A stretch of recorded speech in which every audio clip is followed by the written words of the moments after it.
I spoke with Audra a couple of weeks ago, the Alliance to Protect Nantucket Sound, and you're with Cape Wind, and we're here today because there's a very important meeting happening. Can you tell us a little bit about it? Yeah, a pleasure to talk to you, Gino. I know you've been following everything to do with Cape Wind now since day one. Right. And 99, was it? God, it was probably more than 8 years ago that I first sat down with you to talk about what was then a new proposal. But it's been a long road, but this has been a big year. You know, we got our big federal approval, first offshore wind farm approved in the United States. And this will be, I'm convinced, the first of many. Europe now has 35 offshore wind farms, and I know you've been over there and you've done news segments about their experience. So here we are. The project is now permitted, and we are National Grid has filed long-term power purchase contracts concerning Cape Wind, and you know, I know that opponents of the project, and you conducted an interview with Audra Parker. You know, they have had radio ads saying that Cape Wind would increase electric bills $20 to $40 a month. Well, now the contract's out and we know the real numbers. It's $1.59 a month for a typical home. And we actually think that's probably too high. National Grid is very conservative in the way they come up with these figures. And if fossil fuel prices go up between now and 2013, which would be the first year of the contract, which we're convinced that they will, then the difference will be smaller. So, you know, looking out over the long term, 15-year contract, we think this will be a good long-term buy. It'll help ease off a bit, you know, that fossil fuel price roller coaster that we're now on, being so dependent on coal, oil, and natural gas to generate our electricity. And of course, here in New England, those are all imported. Those are all coming here from somewhere else. And, you know, really dictated by global events and global market forces. So to be able to tap into this abundant energy resource that's blowing around us right now, is out there in abundance out on Horseshoe Shoal, you know, 13.8 miles away from the town of Nantucket, right. Can generate a lot of electricity. And I think it's fitting that people here on Nantucket also have a piece of their electric bill coming from Cape Wind. You know, we look forward to, we really think that the people in this community are going to become very proud of this project. Okay. And I think after it's built and it's up and running, people are going to feel really good about it. Well, okay. 35 of them, you said, in Europe. Are there 35 offshore wind parks? Yeah, wind farms? 35 separate offshore wind farms in Europe. If you're happy with where you're getting your electricity now, and most of it's being generated from fossil fuel power plants, then I suppose there is no reason to go to alternatives. But if you believe that we really need to start taking steps toward a cleaner, sustainable energy future, then this is a big way to go in that direction. Right. You know, Cape Wind will provide a lot of the electricity that's used on the Cape and Islands from a clean, sustainable source. And for that $1.59 a month or a nickel a day, you know, people on Nantucket are going to be helping enable the new jobs from this project, the cleaner air from this project. We're going to reduce greenhouse gas emissions in the region by over 800,000 tons a year. That's like taking 150,000 cars off the road, and it will be making our region at least beginning toward a little bit of energy independence, something we need to take a lot more steps in down the road. I think it's a direction that people kind of intuitively know we really need to be going. And here's a project that has been through a decade of permitting. It's ready to go. This is the last step, and we can make it happen. We can take a big step here in Massachusetts and make this state be the first offshore clean energy project in the country. It'll be the first of many, and that'll secure for our region the first mover advantage and a lot of jobs down the road as the sector expands.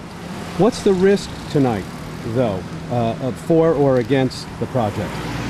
Well, you know, I guess the one thing that was disturbing to learn just walking in tonight was that the opposition group sent robocalls out island-wide.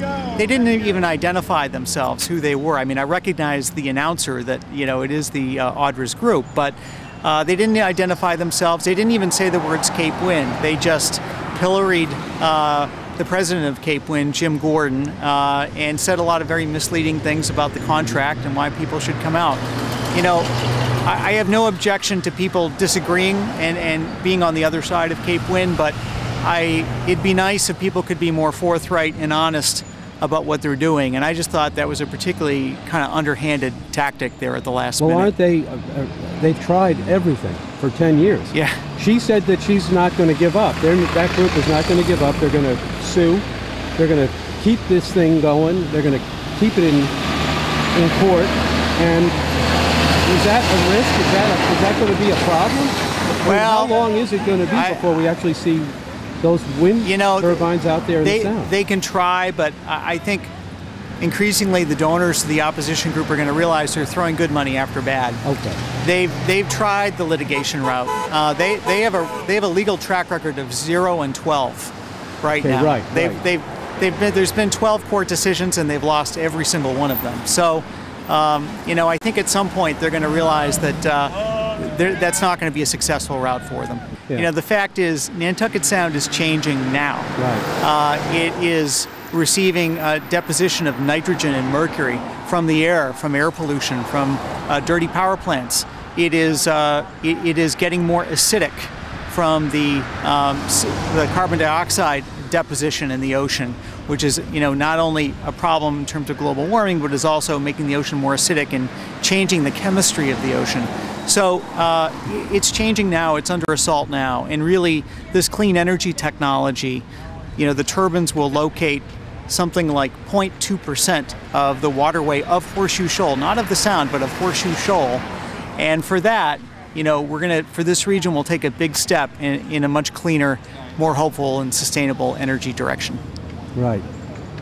And as far as Jim being involved in the problem that they seem to have with a developer taking advantage of a sound that basically was for everyone, how do you address that? How would you address that situation and the fact that it's a private company? Yep. You guys are going to make some serious money on this. How do you address that? Well, there's a long tradition in this country of commercial use of public lands. There's generally leases or payments. In our case, there will be royalty payments. They haven't been stipulated yet, so we don't know what the dollar amount is, but we're actually being granted a lease. At the end of this 10-year odyssey that we've been on is a lease, and that is the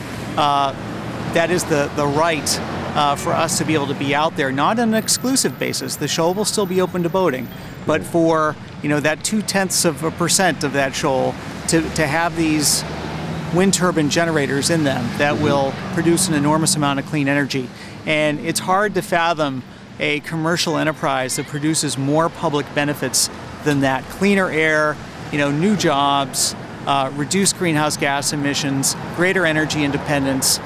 These are such compelling public interest benefits that I think that's why the project has been approved by all these agencies through this exhaustive process. Can you give us any kind of an idea on when we might start to see the first turbines in the Sound? We hope to begin construction by the end of this year and to be up and running by the end of 2012 or into 2013. Wow. So people book their wind turbine tours with their favorite party boat operator and come on in. All right. Mark, thanks so much. Thanks, Chino.